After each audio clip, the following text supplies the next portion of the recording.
Hey, sweet squirrels! It's P&P time.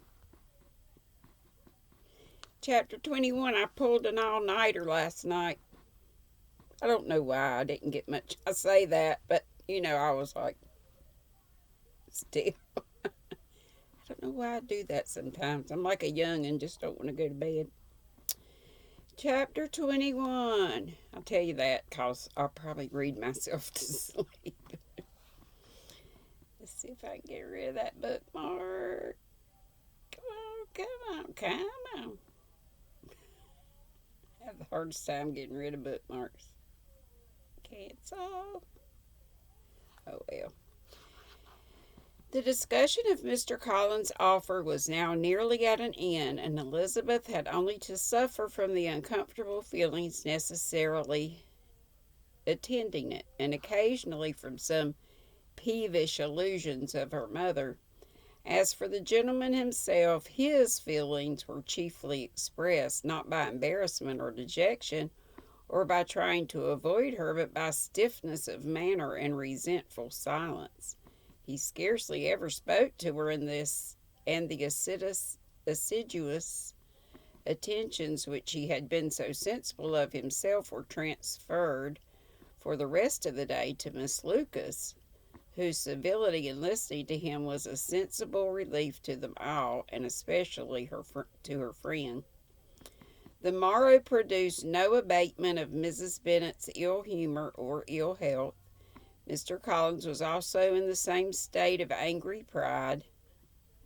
Elizabeth had hoped that his resentment might shorten his visit, but his plan did not appear in the least affected by it.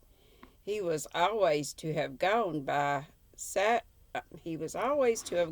Saturday, and to Saturday he meant to stay. After breakfast, the girls walked to Meryton to inquire if Mr. Wickham were returned, and to lament over his absence from the Netherfield ball. He joined them on their entering the town, and attended them to their aunt's, where his regret and vexation and the concern of everybody was well talked over. To Elizabeth, however, he voluntarily acknowledged that the necessity of his absence had been self-imposed. "I found," said he, as the time drew near, "that I had better not meet Mr. Darcy; that to be in the same room, the same party with him so many hours together might be more than I could bear, and that scenes might arise unpleasant to more than myself."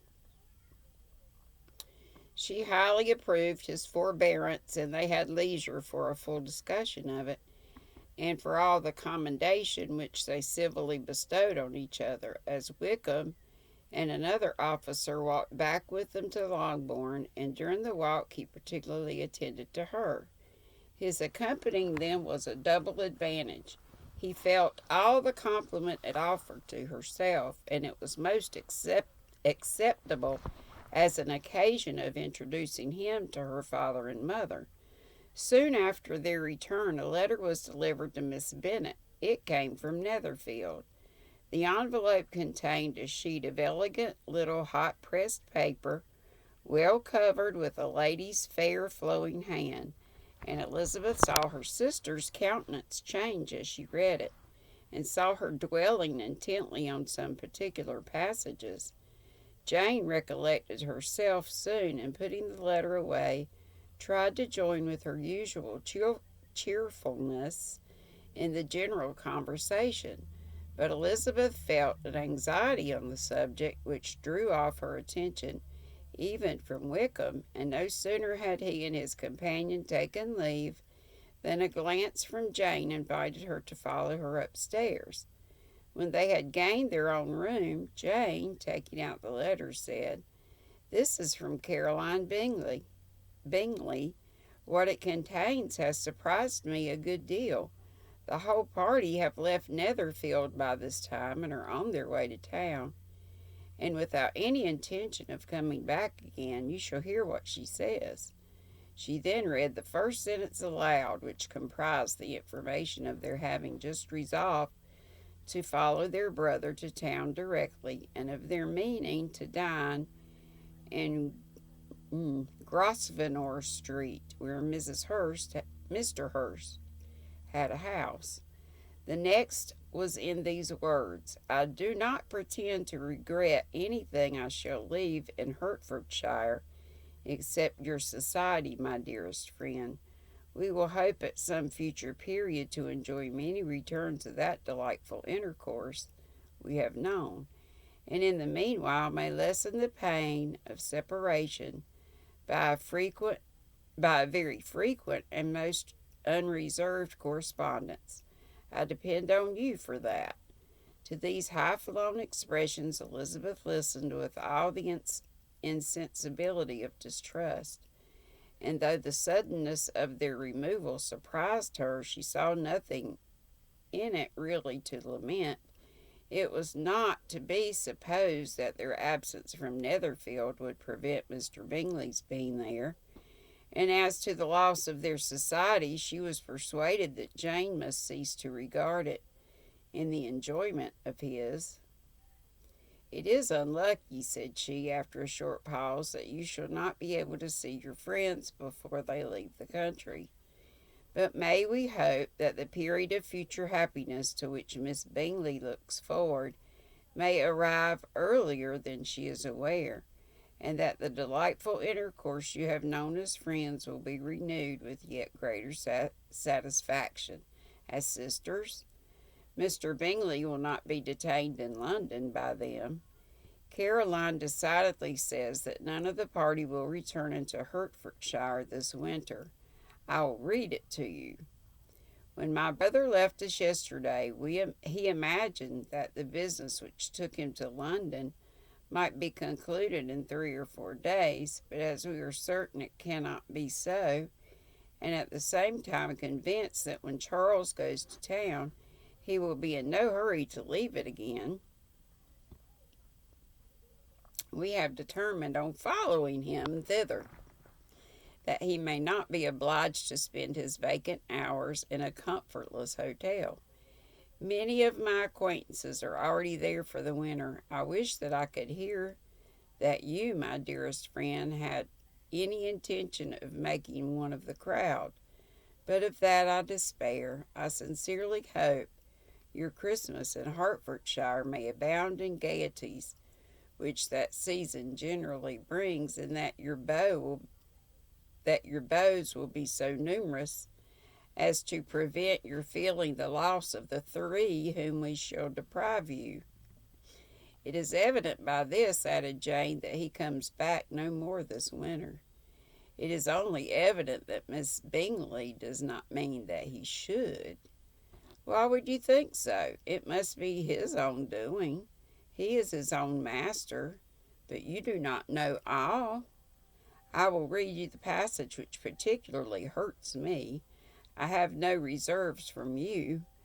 Mr. Darcy is impatient to see his sister, and to confess the truth, we are scarcely less eager to meet her again. I really do not think Georgiana Darcy has her equal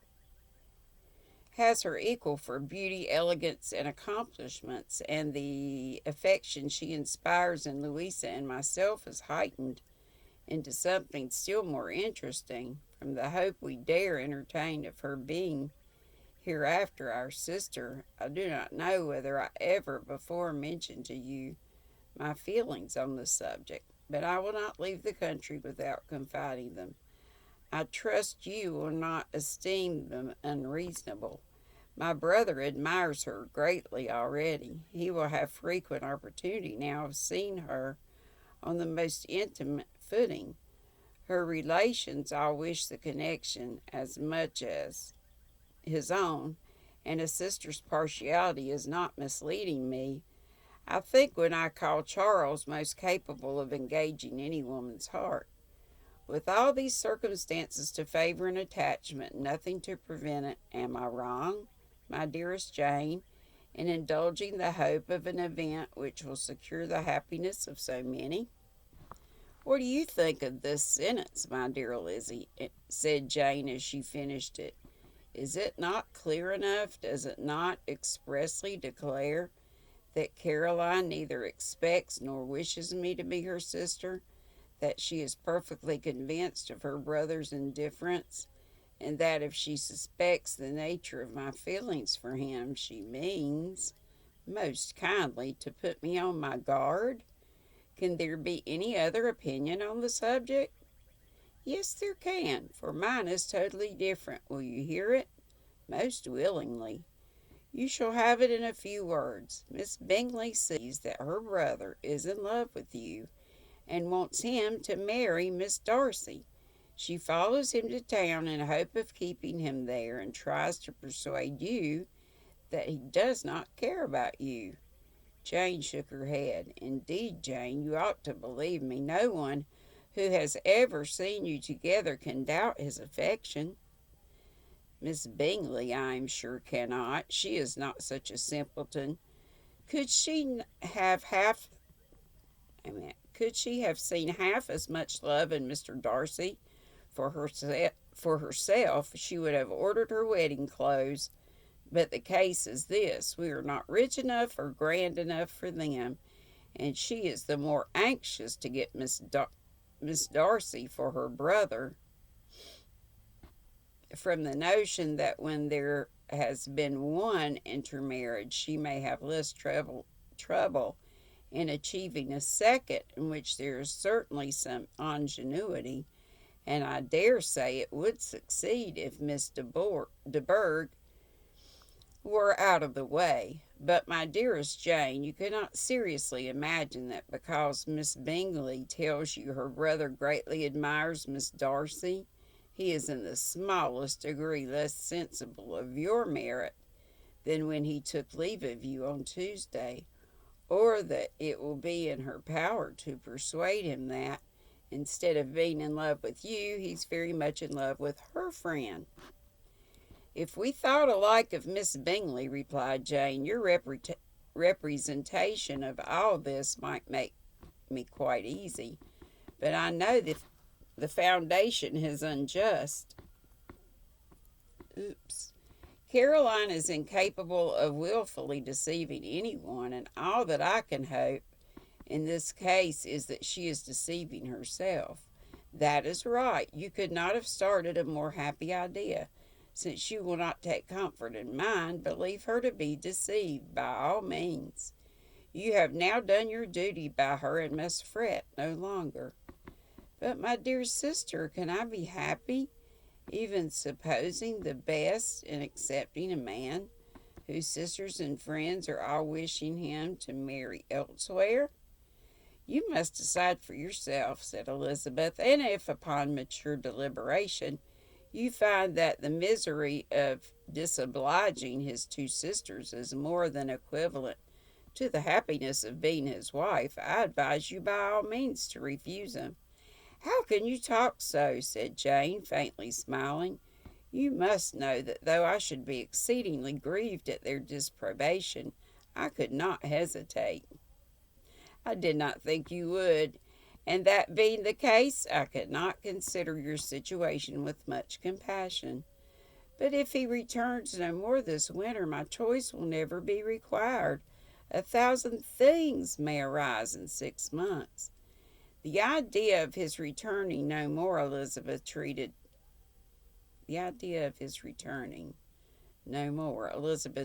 with the utmost contempt. It appeared to her merely the suggestion of Caroline's interested wishes, and she could not for a moment suppose that those wishes, however openly or artfully spoken, could influence a young man so totally dependent of everyone.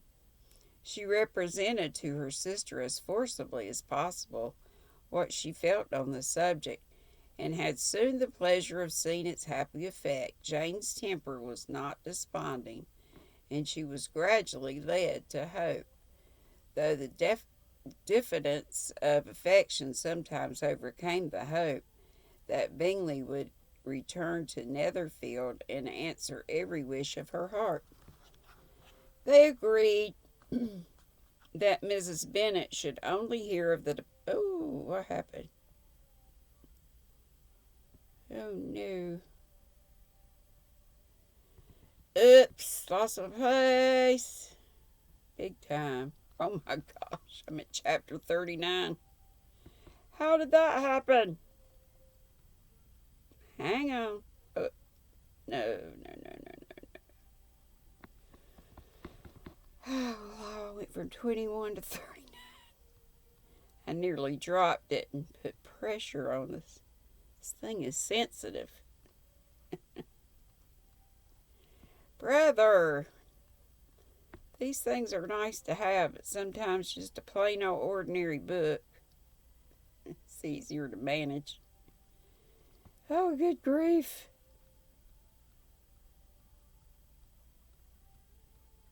Oh, come on. There's got to be a way to get there faster, faster. He found a shortcut. Let's see. I was on chapter 21. Oh, please let me remember where I was.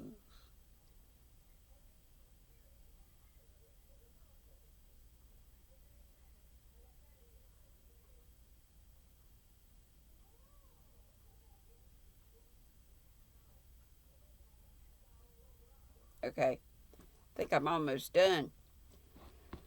Blah, blah, blah. I remember reading this, and I probably read some more, but it won't hurt us to go back. But if he returns no more this winter, my choice will never be required. 1,000 things may arise in 6 months.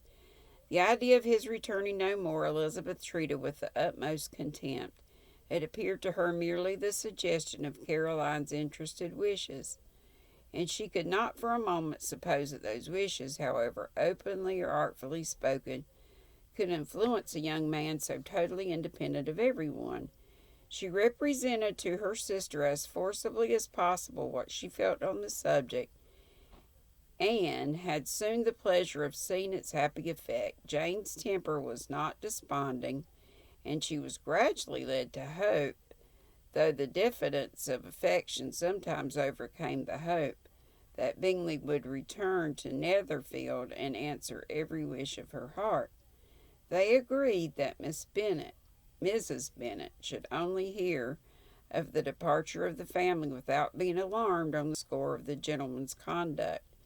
But even this partial communication gave her a great deal of concern, and she bewailed it as exceedingly unlucky that the ladies should happen to go away, just as they were all getting so intimate together. After lamenting it, however, at some length, she had the consolation that Mr. Bingley would be soon down again, and soon dining at Longbourn, and the conclusion of all was the comfortable declaration that though he had been invited only to a family dinner, she would take care to have 2 full courses. That's all. We'll be at chapter 22 next time. I hope you have a lovely Saturday. It is gorgeous weather here. Sunshine. But chilly. Cold in here. Okay, I'm amazed I stayed awake through the... I think I got a little burst of energy from my crazy staying up all night long, or kind of, sort of. You know, I nap here and there, but I should not even do that. No, it's not good for me. Well, if I don't fall asleep around 3 o'clock, you'll see me live today. I got lots more stuff to show, darn good yarn, and just chit chat and whatnot. Maybe some more Mad Libs or whatever. Love you much. Mwah. Bye bye. Be sweet, don't be ugly.